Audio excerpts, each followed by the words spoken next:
I've done videos about soil piping before, where water flowing through the ground creates pipes and channels underground in the soil itself. Have a look at this.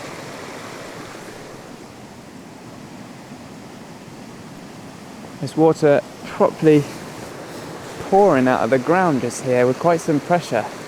And what's very interesting is just upstream from here is a lot of evidence of beavers.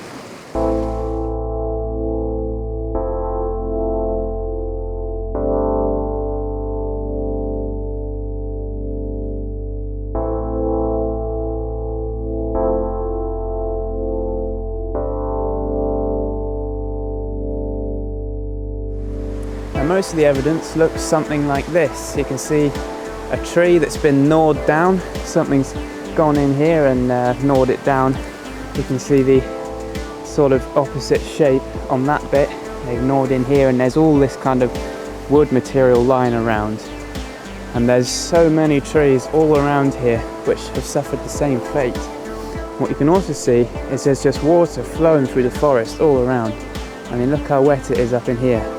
We've got a river flowing past us over here, but everywhere else there's all this water just pouring through the terrain. And the reason for that is because that there is a beaver dam.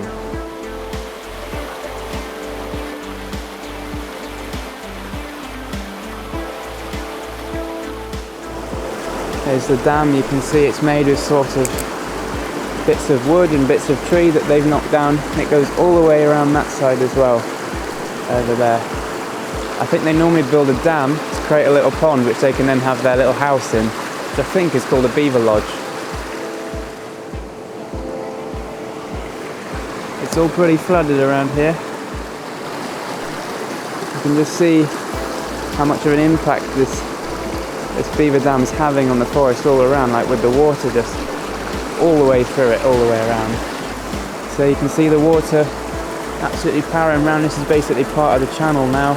The beaver dam's just there. We've got water pouring around on all sides. And what does it do here? It disappears into a hole.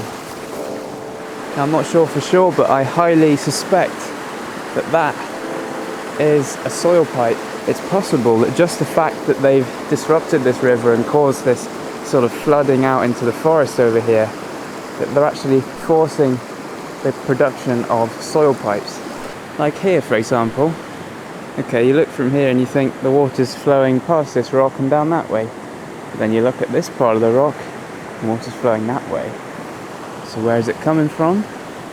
I'm assuming that big hole just there. Once again, as you walk around here, there's just water just coming out the ground. It kind of looks dry here, but then here there's just water pouring out and trickling down. So you can see where the water has flown here during higher flows, and look where it terminates, in a hole.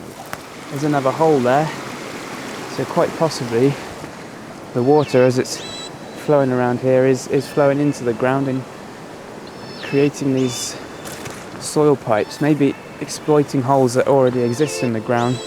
So maybe the impact of these beavers isn't just on the surface and on the trees, maybe it extends actually beneath the surface and inside the surface as well. It's quite possible that the amount of beaver activity here and the amount of holes in the ground are in fact linked, and the beavers are creating these holes. But even so, the fact that the water is then flowing through them and using that as a flow pathway is then contributing to eroding that pipeline even more and creating soil pipes as we know them. So perhaps beaver burrows and soil pipes in this context are essentially the same thing. What you might be able to see just there is a big sort of pile of wood and other materials, and that I believe is the beaver's lodge. It's kind of in this dam section, and apparently they do that to sort of create a bit of a moat essentially around their lodge, create some protection to stop predators and such getting to them. And what's interesting is the rest of the river is quite rapid, like it's rocky, but just here around the beaver's lodge it's very still and quiet.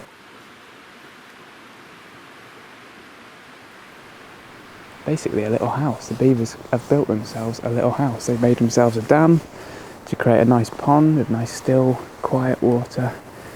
And then they've made themselves a little lodge there to live in. But in that big pile of wood there is most probably the beavers that are responsible for all this destruction everywhere in the forest.